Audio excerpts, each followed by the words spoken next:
Well, welcome to the Botanical Medicine Study course with me, your host and instructor, Stephanie Georgiev. I hope everyone is well, and at the time of the posting of this video, we're in kind of almost the middle of December 2023. So I hope whatever holiday you're celebrating, it is delicious, healthy, and as stress-free as possible. A special shout out and thanks to those who have subscribed, liked, and shared these videos. If you would like to learn more about the Botanical Medicine Study course, the online course, link below for a free introductory video and handout, which you can download and possess. It's looking like early 2024, the course will finally be ready. Starting in mid-January, there'll be more options for interactions with yours truly. I'm going to set up a Discord, which I think is an interesting name for discussions, for expanded discussions, and planning to do live streams on YouTube, Instagram, Facebook, and have more of a presence in general. Now, it's been an amazing year so far. Thanks to all you, my subscribers, and those who comment, share, and like these videos. I'm gearing up for amazing 2024, and you have all made this possible.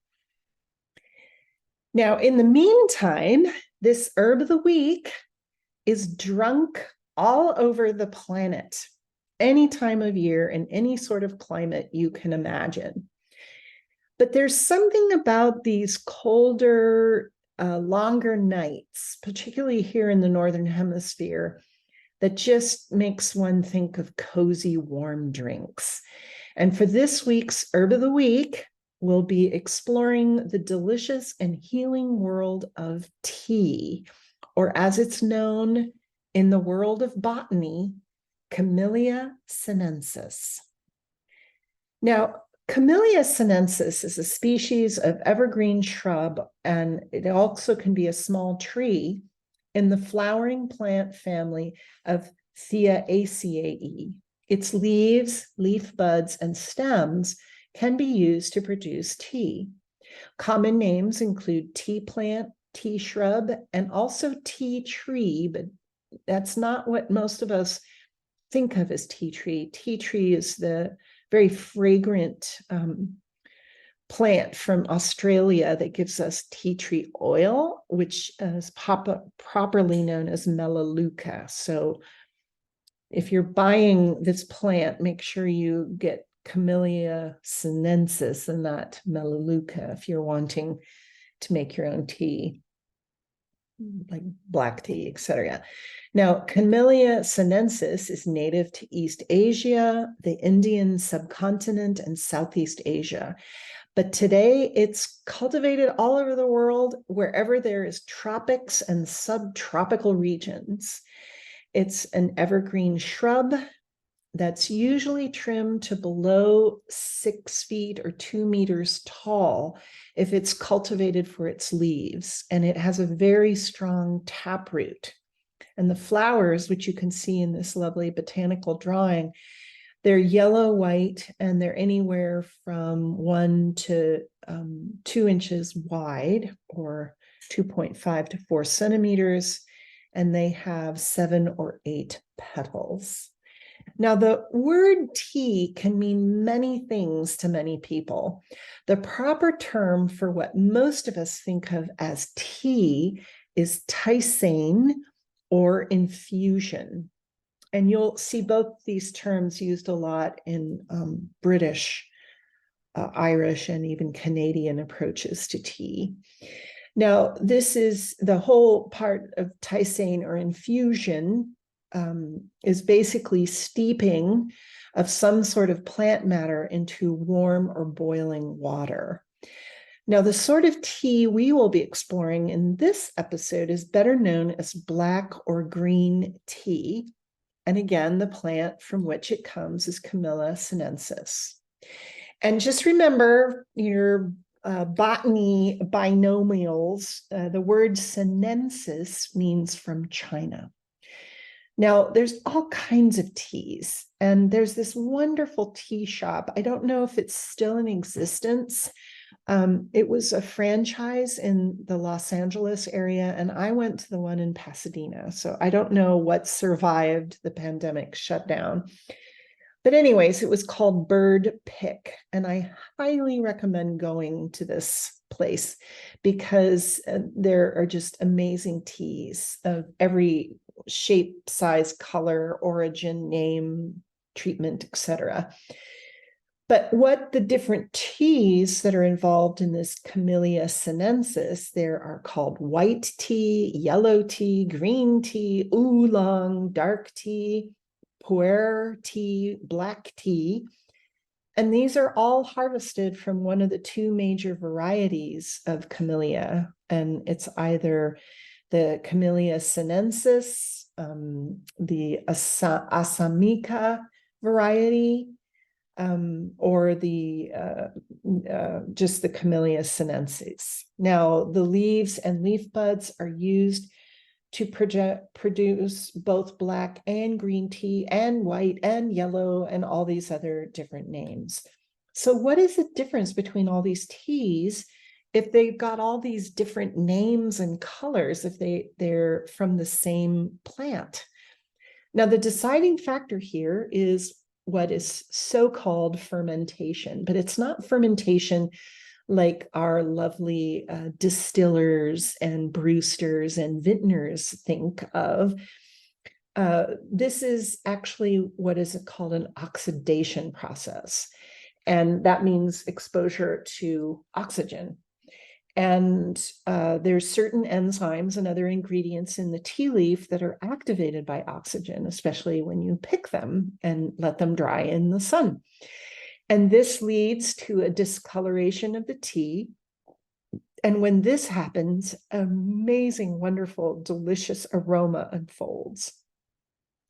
And black tea gets its typical color, both in the dried form and in the infusion tisane form, from this process.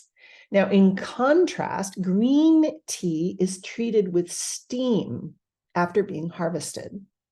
And when you steam things, it deactivates the oxidation process, and the leaves remain bright green, and the tea obtains its slightly green color. I just think it's a really pretty color. Now, similar to the green tea, fermentation is also interrupted for white tea. And in this process, the leaves are oxidized briefly, so they let them get exposed to oxygen and sun, and then they're dried. And this gives the tea its very distinctive character. And again, for those in the United States, remember when white tea was quite the rage at Trader Joe's? And it's a very nice flavor. I really like it. Now, white tea gets its name from a fine white fuzz, which covers the tea leaves and gives them an almost silvery appearance. And you can see this in your diagram here. And this tea is all unusual that only the upper leaves of the blossom bud of the tea plant are used, which are then dried carefully in a special light and atmospheric conditions. As I said before, the tea plants are native to East Asia and the Indian, and they probably originated in the borderlands of Burma and Southwest China. And there's the sinensis, and there's all kinds of variants of the Camellia sinensis. And there's Chinese, Western, Yunnan, Assam, which is a larger leaf tea. And they differentiate between the Western and the Southern Yunnan, Assam. And then there's also the Indian version of Assam, which is Camellia sinensis assamica. So just look at your label. And if you go to any of these tea stores, and there's lots of these stores everywhere, And the people in these stores really know what they're talking about, and they love to talk about tea. So just ask them lots of questions. Now, the seeds of Camellia sinensis and Camellia oleifera, these can be pressed to yield tea oil. And note, not tea tree oil, tea oil. And this is a sweetish seasoning and cooking oil that is used in Asian cuisine, and it should not be confused with tea tree oil, which I guarantee you will not taste good in stir fries or hot and sour soup. Now, there's several teas that come from India, and there's the Assam, and this is from the heavily forested northeastern section of India in the state of Assam. And this is very rich and full-bodied. There's the Darjeeling, which is from the sinensis plant, but this is from the cool and wet Darjeeling highland region. And there's amazing plantations that can be as high as 2,000 meters or 7,000 feet above sea level. And this tea is very delicate, and it's considered to be one of the finest teas in the world. And they have all sorts of different times of harvesting, and it affects the flavor and things like that. And then the other tea is called Nilgiri from southern region of India. And this is almost as high as Darjeeling, but it's not as high. And these are a little more subtle and gentle. And the Nilgiri tends to be combined with other teas. Now, who drinks tea? Tea is the second most consumed drink in the world after water. And across the globe, humans drink about 5 billion cups of tea per day. Now, our last video talked about coffee, which was 2.5 billion cups per day. And I'm thinking, when does everybody get a chance to eat if they're drinking this much coffee and tea per day? And also water. It's pretty interesting. Now, I've given a link in the program notes to a wonderful page that talks about tea consumption by country. And I'm always stunned and grateful by those people who count things, because, wow, like, how do you count this? I think this is really interesting. And how do you get up to 2 to 5 billion? Like, do you lose count after 3,700,000,000? I mean, I'm just fascinated by that. So what I also found interesting, which you can see in this graphic, is the people who drink most tea per person per day is in Turkey or Turkiye. And I'm sure I'm not saying that right. Sorry, apologies to people from this amazing part of the world. And I was surprised by this because of the whole Turkish coffee thing. But apparently the Turks are just chugging this copiously. Now, there are all kinds of chemicals in tea. And there's various studies that shows that tea may affect glucose metabolism and insulin signaling. This is saying there might be some wonderful ways of drinking tea to either manage or prevent diabetes, particularly type 2. They also found, they did a study in Britain, of all places, which is known for its tea drinking, but interestingly, Ireland drinks more tea than Britain. But anyways, they did a study in bone density, and they found that people who drank tea regularly had a greater bone density than those that did not drink tea. And tea contains polyphenols and other components that may reduce the risks of developing many different chronic diseases, such as cancer, cardiovascular disease, arthritis, and diabetes. So, as I just said, there are so many health benefits of tea, and there's been really interesting studies done on them. Some of them are awful. They do terrible things to rats, but they've also done epidemiological studies. And just for instance, they found that people who move from Japan, that are ethnic Japanese, they move from Japan to the United States, and they're smoking the whole time, they tend to develop lung cancer in the United States. And they're like, well, why is that? And they realized that they were drinking more green tea in Japan than they were in the United States.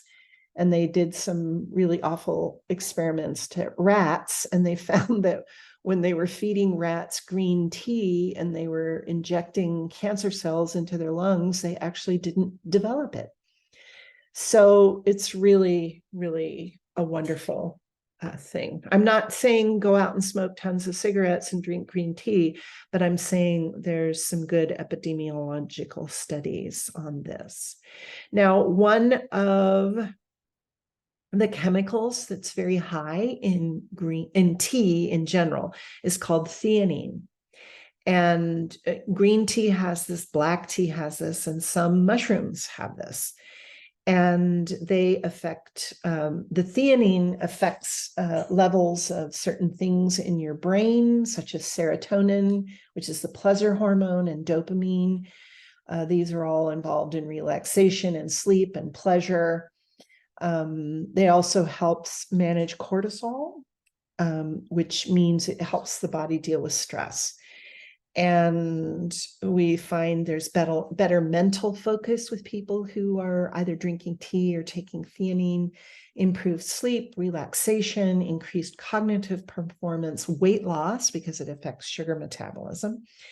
And it also affects cortisol, which means if you have excess cortisol, it doesn't matter what you eat, it gets turned to fat. It's super unfair. So if you're managing your cortisol level, which tends to rise in stressful situations, then you're not as likely to put all those calories in fat on your body.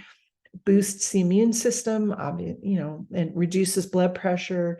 And it also supports certain cancer drugs. So definitely talk, if you're dealing with cancer, talk with your oncologist and just discuss this. My clinical experience is that most oncologists, for really good reason, don't want people taking supplements during their chemotherapy. They're more into nutrition, so maybe you just drink tea instead of take the supplement, but you can discuss that with your oncologist if you're undergoing chemotherapy. Now, drugs, there are interactions with theanine, not necessarily tea, but the supplement, because it's concentrated. And it may interact and either potentiate or interfere with drugs that treat high blood pressure, drugs and supplements that lower blood pressure, stimulants that doctors use to treat attention deficit hyperactivity disorder, or ADHD. And it also may potentiate or be rather strange with drugs and supplements that contain caffeine. Now, another substance that is found in tea is something called EGCG, and that's you can buy this as an individual supplement, and it's called epigallocatechin gallate. And there are some fabulous Scrabble words for you.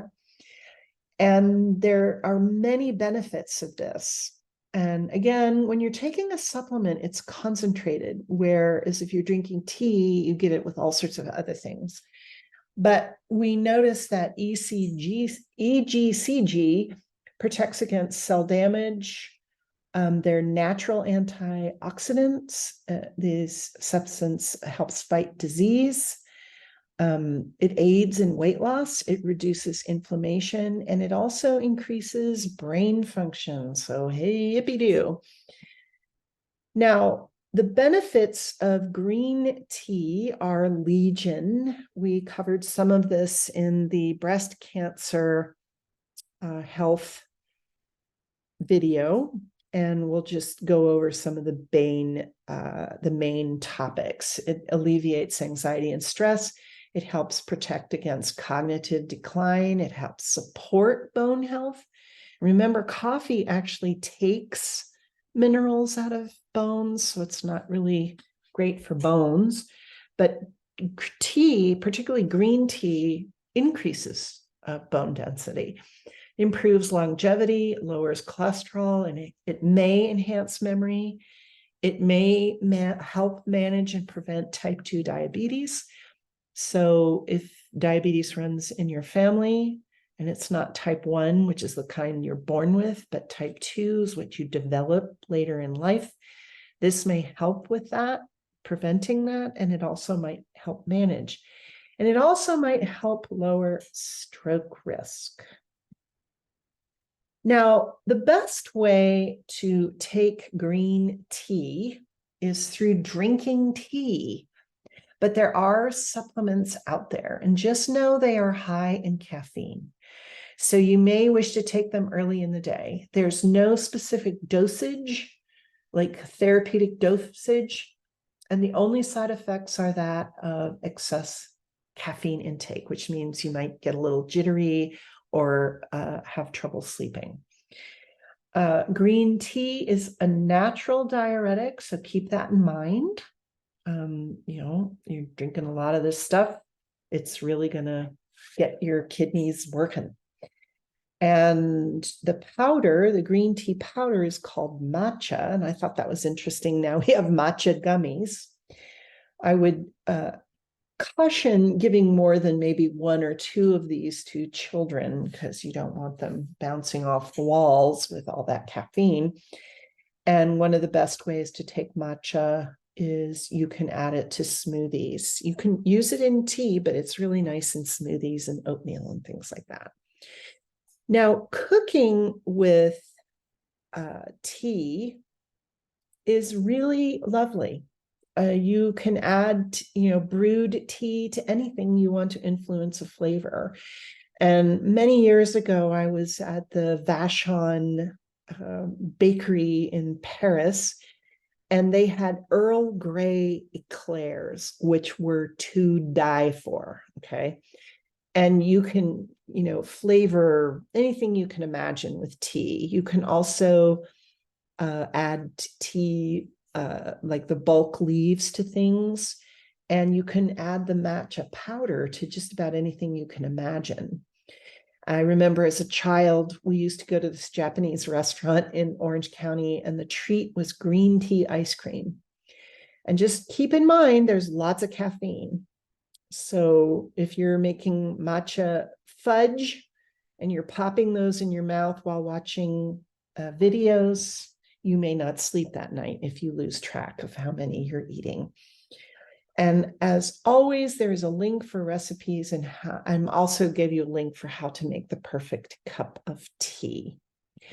Now, I'm unfamiliar with growing tea bushes, and I've never seen one, but that doesn't mean anything. It just means I haven't seen a tea plant. Now, if you live in an area where you think this could work, or if you have seen tea plants, that's amazing. Good for you. I'm truly somewhat envious of you. But there is a certain climate that needs to be available to grow this lush plant. So I've not heard, but that doesn't mean anything. I've never seen this in a greenhouse or something like that. So just keep that in mind.